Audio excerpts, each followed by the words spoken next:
జీవితాలను మీ వాక్యం ద్వారా నిలబెట్టమని స్థిరపరిచి బలపరిచి అంతం వరకు మమ్మల్ని నడిపించమని యేసుక్రీస్తు వారి పవిత్రమైన నామాన్ని బట్టి ఈ ప్రార్థన అడుగుచున్నాము తండ్రి, ఆమేన్. ప్రభు పేరిట అందరికీ వందనాలు తెలియజేసుకుంటూ పరిశుద్ధ గ్రంథం నుండి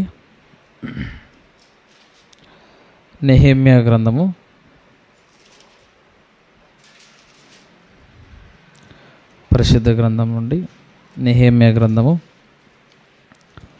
13వ అధ్యాయం మొదటి వచనం చదువు. 13వ అధ్యాయము మొదటి వచనం.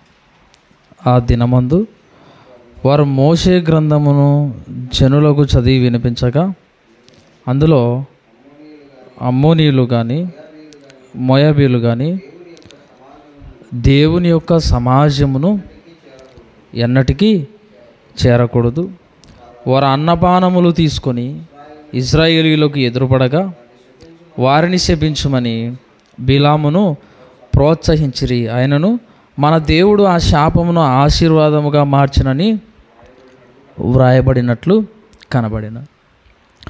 ప్రియులారా, ఇశ్రాయేలీలందరూ దేవుడి ధర్మశాస్త్రాన్ని వినటానికి వచ్చినప్పుడు వారు చదువుతుండగా వారు కనబడినటువంటి మాటలు ఏంటంటే, ఆనాడు మా పితరులకు ఈ మోయాబీలు అడ్డం వచ్చి వారిని చాలా ఇబ్బంది పెట్టారు, వారిని మరి శపించడానికి బిలామును ప్రోత్సహించారు అని చదువుతూ ఉన్నప్పుడు ఆ మాటలు కనబడ్డాయి వాళ్ళకు.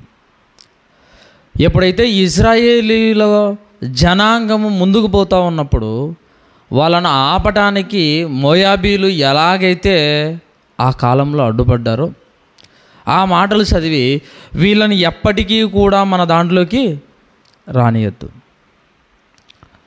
ఆ ధర్మశాస్త్రంలో ఆ మాట కనబడినప్పుడు వాళ్ళు ఎవరిని జ్ఞాపకం చేసుకుంటున్నారంటే బిలామును జ్ఞాపకం చేసుకుంటున్నారు. చూడండి, ఇజ్రాయెల్ ప్రజలు.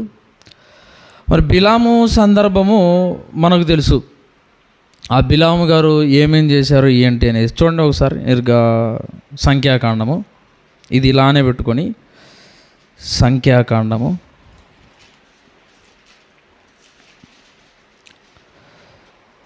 22వ అధ్యాయము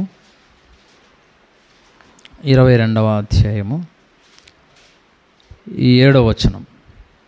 కాబట్టి మోయాబు పెద్దలను మిద్యాను పెద్దలను సోదె సొమ్మును చేతపట్టుకొని బిలామునొద్దకు వచ్చి బాలాకు మాటలను అతనితో చెప్పగా.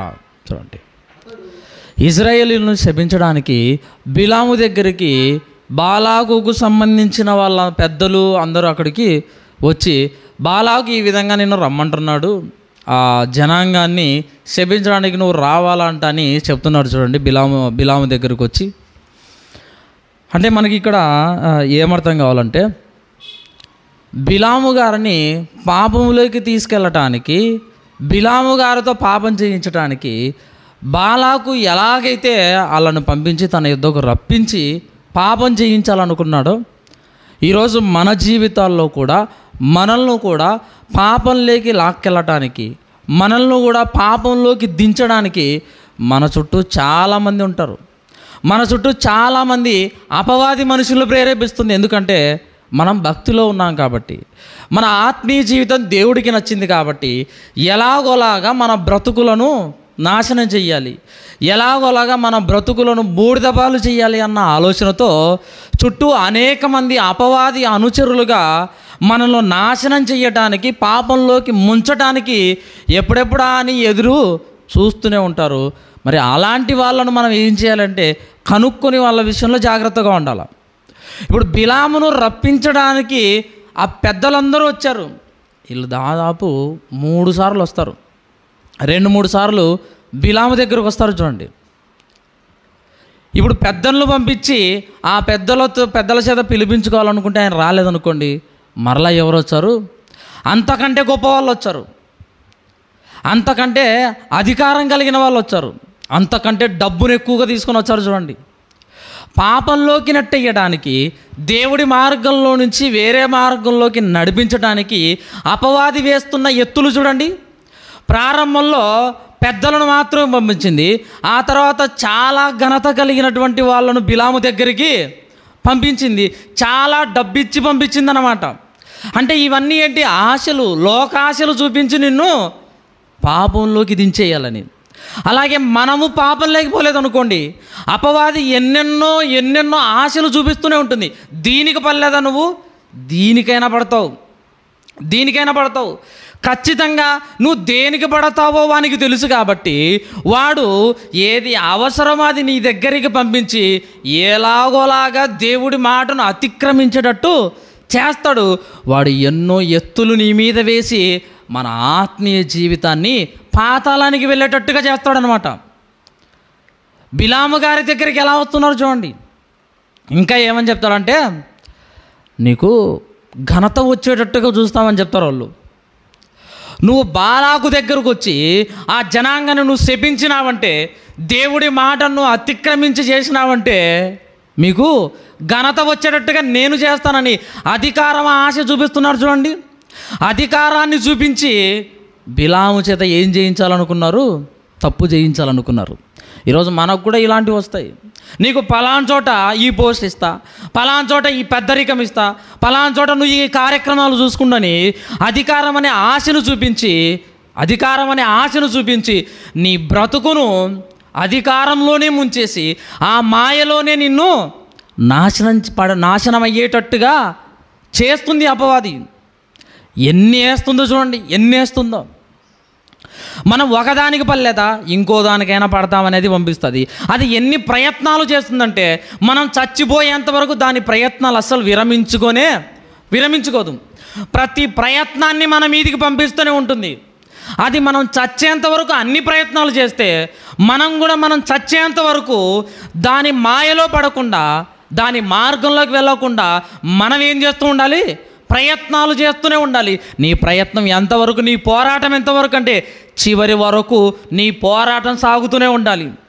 అది ఎన్ని ఆశలు చూపించినా, ఎంత డబ్బు చూపించినా, ఎన్ని బంగారు వస్త్రాలు చూపించినా, ఎంత స్థలాన్ని చూపించినా కూడా నువ్వు దేనికి లొంగకుండా, దేనికి ఆశపడకుండా ఏం చేయాలా? నీ ప్రయత్నాలన్నీ సఫలం కావాలి దేవుడిలో బతుకుతున్నప్పుడు. చూడండి, బిలాము దగ్గరికి ఇన్ని వచ్చేస్తున్నాయి. ఎలాగోలాగ వీడిని ఏం చేయాలా? తీసుకుని వెళ్ళాలా? ఎలాగోలాగ ఈయన్ని అక్కడికి తీసుకెళ్ళి ఆ పని చేయించాలని ఎంత ప్లాన్ వేస్తున్నారు చూడండి. తర్వాత 15 చూడండి. ఆయనను బాలాగు వారికంటే బహుఘనత వహించిన మరీ ఎక్కువ మంది అధికారులను పంపెను. వారు బిలాము వద్దకు వచ్చి అతనితో, నీవు దయచేసి నా యొద్దకు వచ్చేటకు ఏమీ అడ్డము చెప్పకము, నేను నీకు బహు ఘనత కలుగు చేసేదను, నీవు నాతో ఏం చెప్పిదో అది చేసేదను, కనుక నీవు దయచేసి వచ్చి నా నిమిత్తం ఈ జనమును శపించమని బాలాకు చెప్పినాడని ఆయన దగ్గరకు వచ్చి చెప్తే, అప్పుడు బిలాము ఒక మంచి మాట అంటాడు చూడండి. బాలాకు తన ఇంటెడు వెండి బంగారములు నాకు ఇచ్చినను, కొద్ది పని అయినను గొప్ప పని అయినను చేయనట్లు నేను నా దేవుడైన యెహోవా నోటి మాటను మీరలేను. బాలాకు తన ఇంట్లో ఉన్న బంగారాన్ని అంతా తెచ్చి ఇచ్చినా కూడా నేను దేవుడి మాటను మీరలేను. ఆయన నాకు ఎంత ఆస్తి ఇచ్చినా, తన రాజ్యాన్ని నాకు ఇచ్చినా కూడా నేను చిన్న పని కానీ అది పెద్ద పని కానీ అస్సలు చేయడానికి ఒప్పుకొని అంటున్నాడు చూడండి. ఈరోజు మనకు ఎవరైనా ఇన్ని పెట్టారంటే నువ్వు ఎన్నైనా ఇయ్యి, ఎంత డబ్బులైనా ఇయ్యి, ఎంత అధికారమైన ఇయ్యి, అయితే నేను వాటికి ఒప్పుకోను. ఎందుకంటే నేను దేవుడికి కట్టుబడి ఉన్నాను, దేవుడి మాటకు నేను కట్టుబడి ఉన్నాను. నేను విలువిచ్చేది సామాన్యమైన మనిషి కాదు. పరలోకములో ఈ ప్రపంచాన్ని కలిగించాడు, పరలోకాన్ని కలిగించిన నా దేవుడికి నేను కట్టుబడి ఉన్నాను. కాబట్టి నేను చిన్న పని కానీ అది చిన్న తప్ప పెద్ద తప్ప దేవుడికి వ్యతిరేకమైంది నేను చెయ్యలేను అన్న మాట మన నోట్లో నుంచి రావాలి. చిన్నది కానీ పెద్దది కానీ నేను దేవుడి మాటను మీరను అంటున్నాడు చూడండి. అక్కడ బిలాము దగ్గరికి పాపం వచ్చినప్పుడు ఆ పాపానికి లోపడుకోకుండా ఆయనకి ఏం గుర్తొచ్చింది? దేవుడి మాట గుర్తొచ్చింది చూడండి. దేవుడి మాట గుర్తొచ్చింది. ఈరోజు మన దగ్గరకు కూడా పాపం వచ్చినప్పుడు, మన దగ్గరకు కూడా ఆశలు వచ్చినప్పుడు మనకు ఒకటి గుర్తుకు రావాలి. ఏంటి? దేవుడు మనకు రాయించిన ఈ మహాజ్ఞాన గ్రంథంలో ఉన్న మాటలు మనకు గుర్తొచ్చి పాపాన్ని చెయ్యటానికి వెళ్ళకుండా ఆగిపోవాలి అంతే. ఆ మాటలు గుర్తుకు రావాలి. ఆ మాటలు గుర్తుకొచ్చి మన జీవితాలను మనము నిలబెట్టుకోవాలి. దేవుడిలో స్థిరంగా మన జీవితాలను కాపాడుకోవాలా. దేవుడి మాట అడ్డు రావాలండి. మనకు పాపానికి మధ్యలో దేవుడి మాట అడ్డుగా వచ్చి ఆ పాపాన్ని కనబడకుండా చేస్తుంది. కాబట్టి నీకు గుర్తుకు రావాల్సింది ఆ టైంలో దేవుడి మాట. దేవుడు మనం పాపం చేసేటప్పుడు మధ్యలో వచ్చి నువ్వు పాపం చెయ్యొద్దు అని ఆపడు. దేవదూత వచ్చి నువ్వు పాపం చేయొద్దు అని ఆపదు. సేవకుడు వచ్చి నువ్వు తప్పు చేస్తున్నావు ఇది చెయ్యొద్దు అని ఆపడు. మనం పాపం చెయ్యాలని అనుకున్నప్పుడు ఆ పాపం దగ్గరికి వెళ్ళినప్పుడు మనకు పాపాన్ని చేయకుండా అడ్డుపడే వాళ్ళు ఎవ్వరూ రారు. మనం ఒకటి అడ్డు రావాలి. ఏంటి? దేవుడి మాట అడ్డు రావాలంటే మనం తీసుకుంటున్న రొట్టె ద్రాక్ష రసం అడ్డు రావాలి. మనం చేస్తున్న పరిచర్య మనకు అడ్డు రావాలి. మనం చేస్తున్న సత్క్రియలు మనకు అడ్డొచ్చి ఆ పాపం దగ్గరికి వెళ్ళకుండా మనల్ని మనము కాపాడుకోవాలి. ఆయన మాట్లాడుతున్న మాట చూడండి, పాపం మంచి మాట. నేను రాను, యెహోవా నోటి మాటను నేను మీరలేను.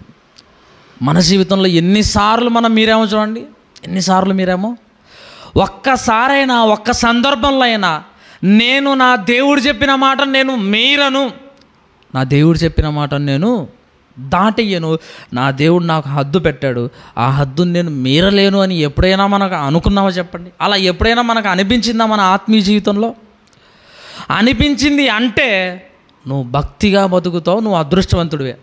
ఒకవేళ అనిపించలేదా, అనిపించకుండా ఉంటే నువ్వు ఎన్నోసార్లు ఆ హద్దులను దాటిపోయావు, ఎన్నోసార్లు దేవుడు గీచిన ఆ గీతను దాటిపోయావు. అది అలవాటైపోతే చివరి వరకు కూడా నువ్వు దాటేదే అలవాటు చేసుకుంటావు, కానీ గీతను యువతలనే నిలబడేది నీకు అలవాటు కాదు. ఒక్కసారి నువ్వు దాటాలని నీకు అనిపించిందా, ప్రతి విషయంలో కూడా నువ్వు దేవుడి మాటను దాటుతూనే ఉంటావు. ప్రతి విషయంలో దేవుడు పెట్టిన హద్దులను చెరిపేసుకొని పోతూనే ఉంటావు. అందుకోసమే ఆ హద్దును దాటకుండా, ఆ దేవుడి మాట అనే హద్దును మీరకుండా ఏం చేయాలా? మన కోరికలను కట్టుకోవాలా, మన అవయవాలను మనము కట్టుకోవాలా. అప్పుడే మనం హద్దుల్లో ఉంటాం. నేను దేవుడి యెహోవా మాటను మీరలేను. కాబట్టి మీరు దయచేసి ఈ రాత్రి ఇక్కడ ఉండండి, యెహోవా నాతో ఇంకా ఏమి చెప్పునో నేను తెలుసుకుందునని బాలాకు సేవకులకు ఉత్తరం ఇచ్చాను. ఆ రాత్రి దేవుడు బిలాము వద్దకు వచ్చాడు, మనుషులను పిలవచ్చి నువ్వు వచ్చి వారితో వెళ్ళు అని చెప్పాడు. ఈయనేం పోతున్నాడు? ఉదయం అయింది చూడండి 21. ఉదయమున బిలాము లేచి తన గాడిద గంత కట్టి మోయాబు అధికారులతో కూడా వెళ్ళను. అతడు వెళ్ళుచుండగా దేవుడి కోపము రగులు కొనెను. చూడండి, నేను దేవుడి మాటను మీరలేను అని బిలాము గారు అన్నప్పుడు వెంటనే ఏం చేయాలి చెప్పండి? అక్కడ వెంటనే ఏం చేయాలా? మీరు ఇక్కడి నుంచి పోండి అని చెప్పాలా? పోండి అని చెప్పకుండా వాళ్ళని ఇంకా అక్కడనే పెట్టుకున్నాడంటే ఈయనకి ఎక్కడుంది మనసంతా? ఆ ఘనత మీద, ఆ డబ్బు మీద ఉంది. చూడండి, నాకు మీరు అవసరం లేదయ్యా, దేవుడు వద్దని చెప్పాడని పంపించేసేయాలి. పంపించకుండా వాళ్ళని రాత్రి అక్కడనే పెట్టుకున్నాడు, ఉదయాన్నే బయలుదేరాడు. అంటే పాపం మీద ఏముంది? ఆయనకు కోరిక ఉంది. ఆ డబ్బు మీద, ఆ ఘనత మీద ఆశ ఉంది. కాబట్టే ఏం చేస్తున్నాడు? వాళ్ళను పంపించకుండా పెట్టుకున్నాడు. ఈరోజు మనం కూడా పాపం అంటే నాకు ఇష్టం, నేను అలాంటి పనులు చేయలేను, నేను ఇలా పాపంలో వాళ్ళలాగా ఉండలేనని చెప్పుకుంటూ మన ఆత్మీయ జీవితంలో ఇంకా పాపాన్ని ఆశిస్తున్నామా? ఏమన్నా ఇంకా పాపం కావాలని కోరుకుంటున్నామా? ఇంకా పాప క్రియలు చేయాలని మనము ఆశపడుతున్నాం? ఆలోచించండి ఒక్కసారి. ఆయనేమో బిలాము గారు వద్దు అన్నప్పుడు పంపించకుండా అలానే పెట్టుకున్నాడు, పాపాన్ని ఇంకా చెయ్యాలని, పాపం కావాలని. ఈరోజు మనం కూడా పాపం నీ దగ్గరకు వచ్చినప్పుడు దాన్ని దూరంగా వెళ్ళగట్టుకోకుండా నువ్వు అలానే పెట్టుకున్నావంటే ఖచ్చితంగా నీకు దాని మీద వాంఛ కలుగుతుంది, దాని మీద కోరిక కలుగుతుంది. అప్పుడు నువ్వు చేస్తావు. అదే చెప్పేది చూడండి. దేవుడు ఏమడుగుతాడంటే, నాయనా నేను ఒక మాట చెప్పినానంటే నీకు ఫస్ట్ ఏమని చెప్పినాడు? అసలు నువ్వు పోవద్దు అన్నాడు. పోవద్దు అన్నప్పుడు మరలా రెండవసారి వస్తే ఏం చేయాలా? ఇక మీరేం మాట్లాడద్దు, మన తండ్రి ఒకసారి చెప్పాడు నా దేవుడు, ఇక మరలా అవసరం లేదని చెప్పి పంపించేసేయాలి. కానీ వాళ్ళని మరలా ఉండండి దేవుడు ఏం చెప్తాడని పెట్టుకున్నాడు. చూడండి, అంటే బిలాము గారికి ఇంకా ఏముందంటే ఆ డబ్బు మీద, ఆ అధికారం మీద ఆయనకు ఆశ ఎక్కువ ఉంది, కోరిక ఉంది, కాబట్టి వాళ్ళని అలాగే పెట్టుకున్నాడు. బిలాము గారిని ఏమడుగుతాడు అంటే వాళ్ళు వచ్చిన తర్వాత ఎవరు బిలాము వాళ్ళందరిని అడుగుతాడు. బిలాము గారి దగ్గరికి బాలాకు దగ్గర నుంచి వాళ్ళ సైనికులు వాళ్ళ పెద్దలందరూ వచ్చినప్పుడు ఎవరయ్యా వాళ్ళని అడుగుతాడు. ఏం దేవుడికి తెలీదా చెప్పండి? దేవుడికి తెలీదా వాళ్ళు ఎవరో? తెలిసినా కూడా దేవుడు అడుగుతున్నాడు. చూడండి, తెలిసినా కూడా దేవుడు ఎందుకు అడుగుతున్నాడంటే నిజము చెప్పాలని. మన జీవితంలో అంతేనండి. మనం తప్పు చేసినా కూడా దేవుడు వాక్యం చేత నీతో మాట్లాడుతున్నాడంటే ఖచ్చితంగా నువ్వు ఆ వాక్యానికి లోబడి నేను తప్పు చేశాను అనుకొని ఆ తప్పును తీసేసుకోవాలా. ఆ వాక్యం విన్న తర్వాత కూడా నేను తప్పు చేయలేదు, అసలు నాలో పాపము లేదని మనం అనుకున్నామంటే మనకంటే దౌర్భాగ్యులు ఎవరుండరు. మనం కూడా ఒక కయ్యను లాంటి వారముగా మనం మిగిలిపోతాం. మనం కూడా ఒక ఆదాము అవ్వలాంటి వారంగా మిగిలిపోతాం. వాళ్ళు నిజం చెప్పలేదు. ఒక కయ్యను అహంకారంగా మాట్లాడాడు, నైనా మీ తమ్ముడు ఏడంటే మీరు తిన్నారా అంటే ఒకరి మీద ఒకరు సొడ్లు వేసుకున్నారు. ఈరోజు నువ్వు కూడా ఈ తప్పు ఎందుకు చేశావని నేను అడిగినప్పుడు నేను చెయ్యలేదయ్యా అన్నావు అనుకోండి, మనల్ని కూడా వాళ్ళ ఘాటికే కట్టేస్తాడు. అందుకోసం దేవుడు తెలిసినా కూడా మనల్ని ఏం చేస్తాడు? అడుగుతాడు. అడిగినప్పుడు మనము లోబడాలి. మనం బిలాము ఆ అధికారం మీద, దాని మీద ఆశ ఎక్కువైంది కాబట్టి పోతున్నాడు. త్రోవలో దేవదూత ఉంది. 26 చూడండి, 23 యెహోవా దూత ఖడ్గము చూసి చేత పట్టుకొని త్రోవలో నిలిచిండుట. ఆ గాడిద చూసాను కనుక, చూడండి, గాడిద చూసింది కానీ బిలాము గారు చూడలేదు. చూడండి, ఇప్పుడు ఇద్దరు ఒకే దారిలోనే పోయేది. బిలాము గారు గాడిదని తీసుకొని పోతా అన్నాడు. ఇద్దరు ఒకే దారిలోనే పోయేది. గాడిద చూసింది అంటే ఆయన చూడలేదు. కారణం ఏంటంటే ఆయన కళ్ళన్నీ డబ్బు పొరలు కమ్మినాయి. ఆయన కళ్ళ నిండా ఏముంది? ఆ ఘనత కావాలి, అధికారం కావాలని ఉంది. కాబట్టి ఎదురుగా అంత పెద్ద దేవదూత ఉన్నా కూడా ఆ దేవదూతను కనిపించకుండా ఆయన ముందరికి పాప అంటున్నాడు. చూడండి, పాప అంటున్నాడు. ఈరోజు మనకు కూడా మన ఆత్మీయ జీవితంలో మన కళ్ళకు ఏ పొరలు కమ్ముతున్నాయి చెప్పండి? ఏ పొరలు కమ్ముతున్నాయి? అధికారం అనే పొరలు కమ్ముతున్నాయా? గర్వం అనే పొరలు కమ్ముతున్నాయా? లేదా ఈ లోకంలో ఉన్న ఆశలు కావాలన్న పొరలు ఏమైనా కమ్ముతున్నాయా? ఒకవేళ ఆ పొరలు ఉంటే మనం తీసేసుకోకపోతే మనం శాశ్వతంగా గుడ్డివాళ్ళం అయిపోయి ఆ అపవాది వెంట మనం ఎక్కడికి వెళ్తాం? నరకం అనే గుంటలోకి పడిపోతాం. చూడండి ఎంత డేంజరో. చూడండి, మన కళ్ళు పాపం అనే పొరలు కమ్మితే ఎంత ప్రమాదమో. చూడండి ఎంత ప్రమాదమో. ఒక కళ్ళే కాకుండా మనలో ఉన్న ప్రతి అవయవానికి కూడా పాపం అనే పొరలు కమ్మకూడదు, పొరలు పట్టకూడదు. ప్రియమైన దేవుడు వాళ్ళారా, ఎంత త్వరగా అయితే దాన్ని అంత త్వరగా తొలగించుకోవాలి. మన కంటికి శుక్లం వచ్చిందనుకోండి, కళ్ళు సరిగ్గా కనపడకపోతే పోయి ఎన్ని రోజులైనా చెక్ చేసుకుంటాం, ఎంత డబ్బులైనా మనం చెక్ చేసుకుంటాం. చూడండి, చూపు బాగా కనబడాలని. ఈరోజు మన కళ్ళకు పొరలు కమ్మితే, పాపం అనే పొరలు కమ్మితే నువ్వు కూడా ఏం చేయాలా? ఆ పొరలను దేవుడి వాక్యం చేత తొలగించుకోవాలా. ఆ పొరలను దేవుడి వాక్యం చేత తీసేసుకుంటే నీ అవయవాలన్నీ బాగుంటాయి. అప్పుడు నువ్వు పరిశుద్ధంగా, పవిత్రంగా బతుకుతావు. చూడండి, బిలాము గారికి ఎదురుగా ఉన్న ఆ దేవదూత కనపడలేదు. ఆయన కళ్ళు దేనితో నిండిపోయాయో చూడండి, దేనితో నిండిపోయాయో. హృదయం నిండిన దాన్ని బట్టి నోరు మాట్లాడుతుంది అన్నట్టు ఈయన మనసంతా డబ్బు, అధికారం కాబట్టి ఆయన నోట్లో నుంచి వచ్చేవి కూడా అవే ఉంటాయి. మన హృదయంలో ఏ మాటలు ఉంటే మనం అవే మాట్లాడతామండి. బైబిల్ చెప్పింది కరెక్ట్. మనలో లోకంలో ఏ మాటలైతే హృదయం నిండిపోయి ఉంటుందో, ఒక సినిమాల గురించా, ఒక క్రికెట్ గురించా, ఒక అల్లరితో కూడిన ఆటపాటలకు సంబంధించిన వాటి గురించా, ఒక బూదు బొమ్మల గురించా, బూదు చిత్రాల గురించా, ఏ మాటలైతే ఏ విషయాలైతే నీ హృదయంలో ఉన్నాయో నువ్వు మాట్లాడేది కూడా అవే మాట్లాడతావు. వాక్యం మాట్లాడలేవు. నువ్వు వాక్యం మాట్లాడాలంటే లోపల అది ఉండాలా. అది ఉంటేనే నువ్వు వాక్యం మాట్లాడతావు. లోపల వాక్యమే లేకోకుండా అవన్నీ గూడు కట్టుకొని పోయి ఉంటే నువ్వు మాట్లాడేది కూడా అవే ఉంటాయి.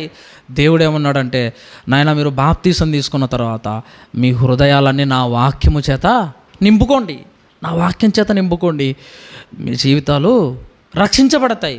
నా వాక్యం మీ మనస్సులో ఉంటే మీరు అవే మాట్లాడతారయ్యా, వేరేటి ఎందుకు మాట్లాడతారు? అందుకోసమే మీ హృదయం నిండా నా వాక్యమే ఉండాలి. ఆ వాక్యం ఉంటేనే మన అవయవాలన్నీ బాగుంటాయి. నీళ్ళ మోటార్ ఉంది, మోటారు వేసినప్పుడు నీళ్ళన్నీ డమ్ము లేకపోతాయి, ట్యాంకీ లేకపోతాయి. ట్యాంకీలో ఉన్న నీళ్ళన్నీ ఎక్కడికి పోతాయి చెప్పండి? మన వాష్రూమ్లోకి అయితే వాష్రూమ్లోకి, అంట్లు దోమేకాడికి అంట్లు దోమేకాడికి, బయట మళ్ళీ ఒక ట్యాప్ పెట్టుకుంటే అక్కడికి. అంటే ఆ ట్యాంకీలో ఉన్న నీళ్ళు ఎన్ని చోట్లకు పోతున్నాయి చూడండి. అలాగే దేవుడు మాట్లాడుతున్న మాటలు ఈ మనస్సు అనే ట్యాంకీలో ఉంటే, నింపుకుంటే ఆ మాటలను, ఈ మనస్సులో ఉన్న ఈ మాటలన్నీ మిగతా అవయవాలకు అన్నీ పోయి ప్రతి అవయవాన్ని ఏం చేస్తాయి? పరిశుద్ధంగా చేస్తాయి. ప్రతి అవయవాన్ని ఎలా ఉంచుతాయి? దేవుడికి నచ్చినట్టుగా ఉంచుతాయి. దేవుడి పనిలో కష్టపడేటట్టుగా చేస్తాయి దేవుడి మాటలు. ఇంక ఈయనకు అవన్నీ ఉంటాయి కదా. బిలాము గారికి అవన్నీ లేవు కాబట్టి దేవదూత ఉన్నా కూడా ఇంకా పాప అంటున్నాడు. యాడికి పోతుంది అది? చూడండి, ఒక నోరు లేనిది యాడికి పోతుంది? కళ్ళు ఉండి దేవుడు నిన్ను గొప్పగా చేసి ఒక దర్శనాన్ని చెప్పే ఒక ప్రవచనాన్ని నీకు ఇస్తే, ఇక నువ్వు అంత తెలివైనోడివి, నువ్వే ఏదో ఒకటి చెయ్యాలా? ఇప్పుడు గాడిదని ఏమన్నా అంటే ఏమొచ్చో చెప్పండి?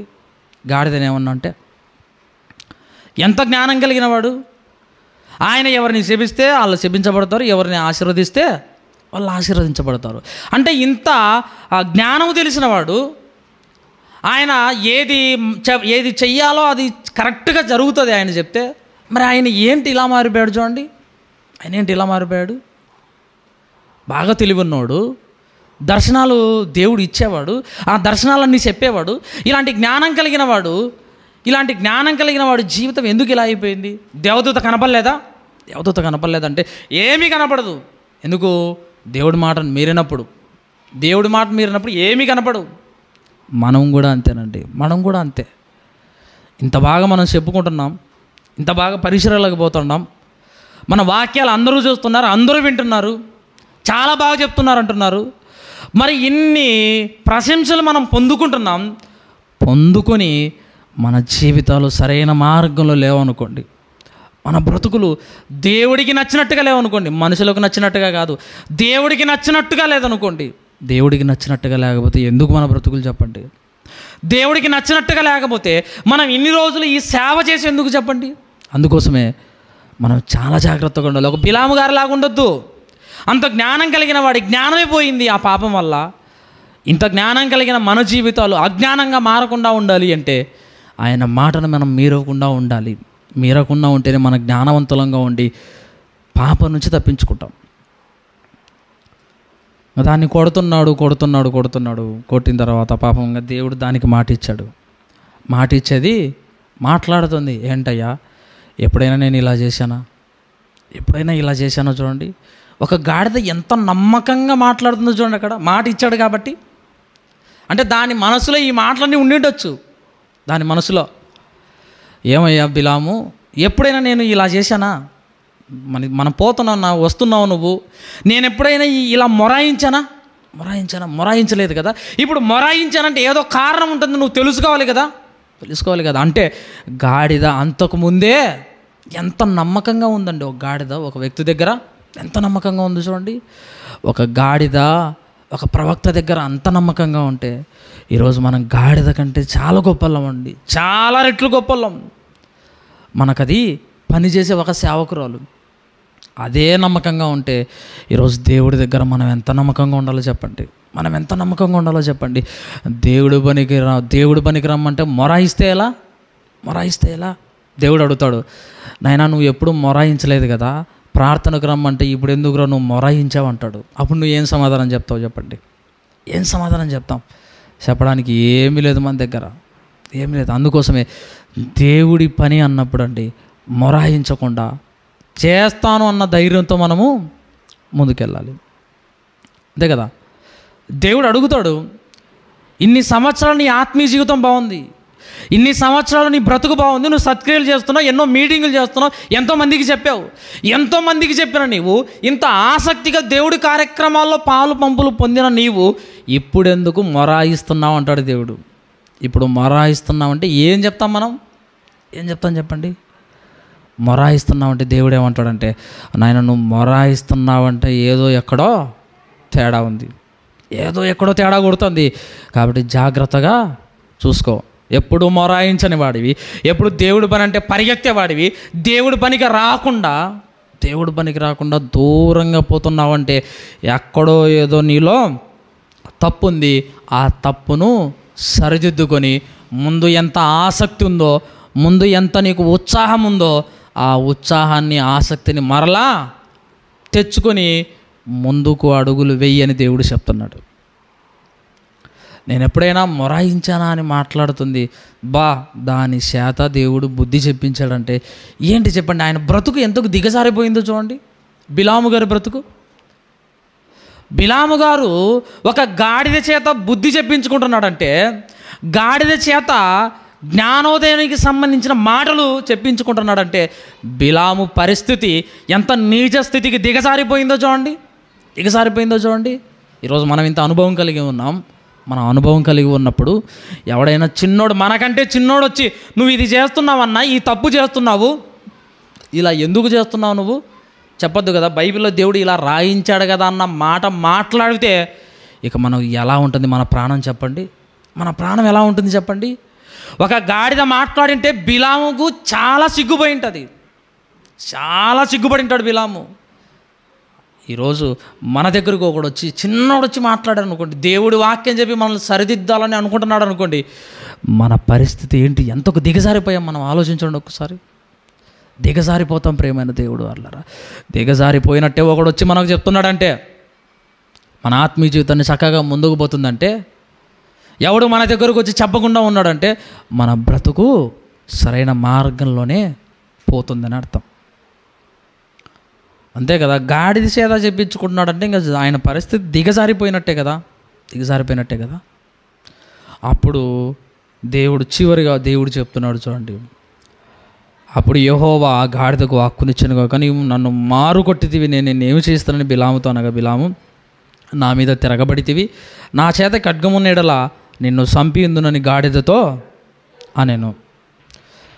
ఎందుకయ్యా నన్ను కొట్టావంటే, నిన్నెందుకు కొట్టానంటే నువ్వు నా మీదికి తిరగబడ్డావు, నా మీదకి తిరగబడ్డావు కాబట్టి నీ మీదకి కర్ర ఎత్తుకున్నాను అంటున్నాడు బిలాము గారు. అయ్యా నేను కాదు నీ మీద తిరగబడింది, నువ్వు దేవుడి మీదకి తిరగబడ్డావు, దేవుడి మాటను అతిక్రమించావయ్యా, నువ్వు దేవుడి మాటను అతిక్రమించావు కాబట్టి నిన్ను కాపాడటానికి నేను ముందుకు పోలేదు.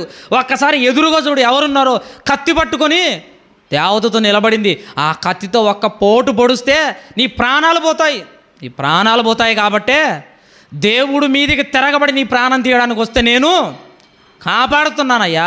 నువ్వు దేవుడి మీదకి తిరగబడ్డావు, నేను నీ మీదకి కాదు తిరగబడిందని ఎంత జ్ఞానము చెబుతుందో చూడండి. బిలాముకు ఎంత జ్ఞానము చెబుతుందో. మన ఆత్మీయ జీవితంలో మనం ఇతరులకు జ్ఞానాన్ని చెప్పేవారముగా, ఇతరులను తప్పులను సరిదిద్దేవారముగా, ఇతరులను దేవుళ్ళలోకి నిలబెట్టే వాళ్ళముగా మనం ఉండాలి. అంతేగాని ఇతరులతో చెప్పించుకునే వాళ్ళముగా అస్సలు ఉండకూడదండి. అలా చెప్పించుకున్నామంటే మన పరిస్థితి చాలా దిగజారిపోయిందని అర్థం. అంతే, మన పరిస్థితి చాలా దిగజారిపోయిందని అర్థం. పౌలు గారు పేతురు గారికి చెప్పినాడు, అంత పెద్దోడు పేతురు గారికి చెప్తే పేతురు గారికి ఎంత సిగ్గుపోయింటుంది చెప్పండి, ఎంత దిగజారిపోయినాడు పేతురు గారు. తెలీదా పేతురు గారికి అక్కడ కూర్చొని తినకూడదని తెలీదా?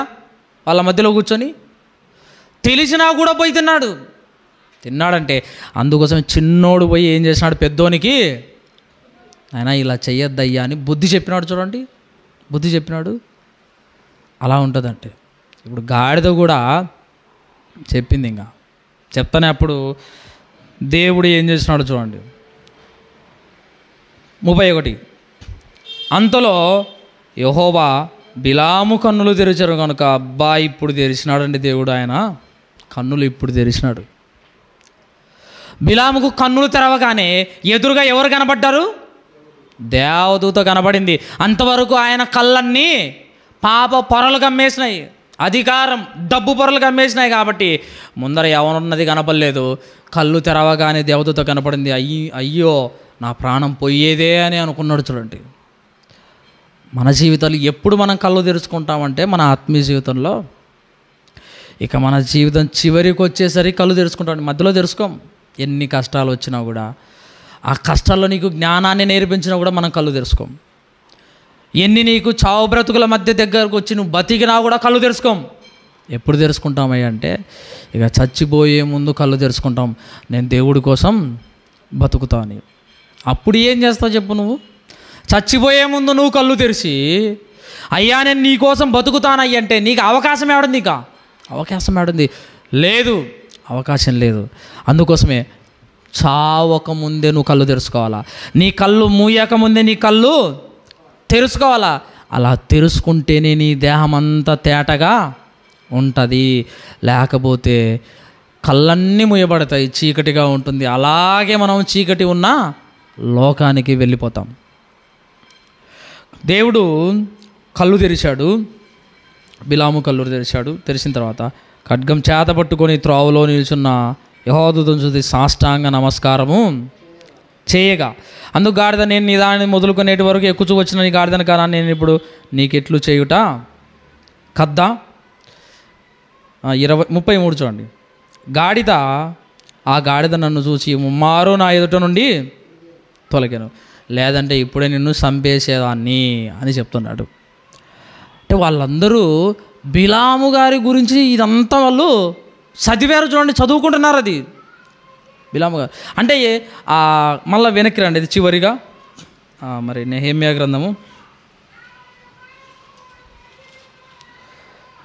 గ్రంథము వారు అన్నపానములు తీసుకుని ఇశ్రాయేలీయులకు ఎదురుపడగా వారిని శపించుమని బిలామును ప్రోత్సాహపరిచిరి. ఆయనను మన దేవుడు ఆ శాపంను ఆశీర్వాదంగా మార్చునని వ్రాయబడినట్లు కనపడెను. అంటే మన పితరులను శపించడానికి ఒక వ్యక్తిని తీసుకోకపోతే బిలామును, కానీ ఆ శాపాన్ని మన దేవుడు ఆశీర్వాదంగా మార్చాడు అని చదువుకున్నారండి. ఆ వాక్యాన్ని చదువుకున్నారు. అంటే మన పితరులు ఇంత గొప్పోళ్ళు, వాళ్ళను పుట్టించిన దేవుడు ఇంకా గొప్పవాడు. మన దేవుడు ఆ శాపాన్ని ఆశీర్వాదంగా మార్చాడని చదువుకున్నారు వాళ్ళు. ఈరోజు మనల్ని ఎవరైనా దూషించనివ్వండి, ఎవరైనా మన గురించి చెడ్డ మాటలు మాట్లాడుకోనివ్వండి, ఎవరైనా మన గురించి రహస్యంగా గుసగుసలు మాట్లాడుకోనివ్వండి. అయితే ఆ గుసగుసలను, ఆ దూషణ మాటలను, ఆ నిందలన్నింటినీ కూడా దేవుడు ఏం చేస్తాడు? మనకు ఆశీర్వాదంగా మారుస్తాడు.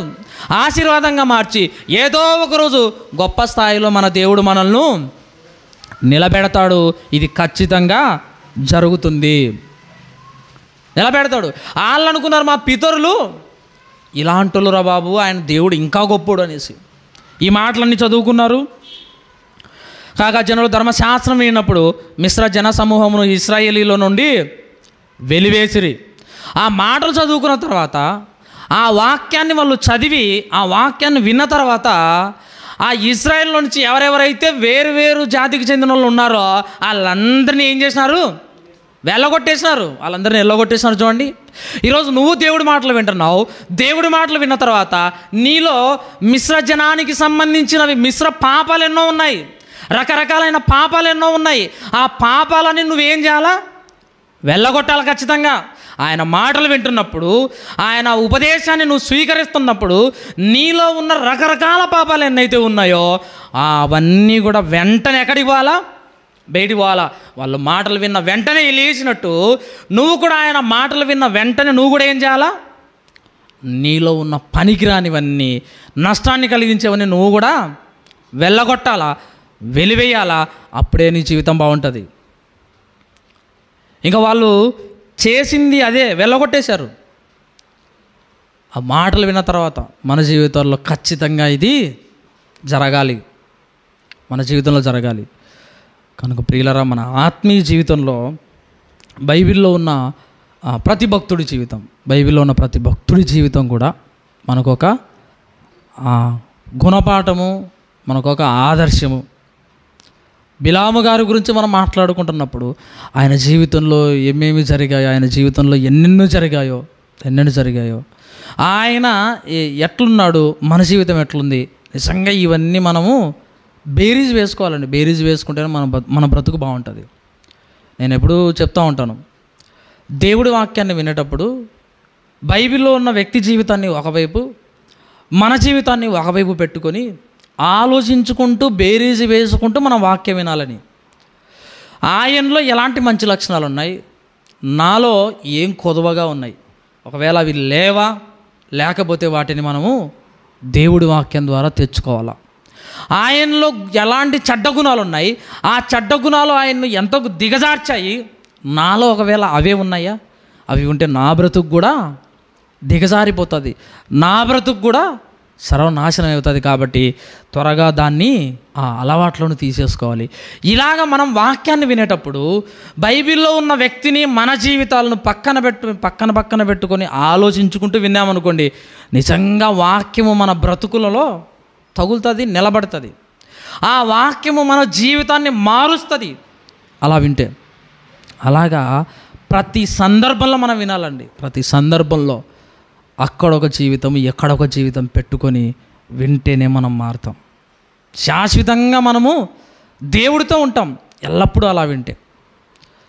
కాబట్టి మన ఆత్మీయ జీవితంలో ఒక బిలాము గారి జీవితం ఉన్నట్టుగా ఆయనలో ఎలాంటి చెడ్డ లక్షణాలు ఉన్నాయో తీసేసుకుంటూ, మనలో ఒకవేళ ఉంటే ఆయనలో ఉన్న మంచి లక్షణాలు ఏవైతే ఉన్నాయో అవి కూడా మనము మంచి లక్షణాలను నింపుకుంటూ మన ఆత్మీయ జీవితాన్ని ముందుకు తీసుకెళ్తాం. దేవుడితో వాక్యం దీవించును గాక. మరి రొట్టె ద్రాక్ష రసం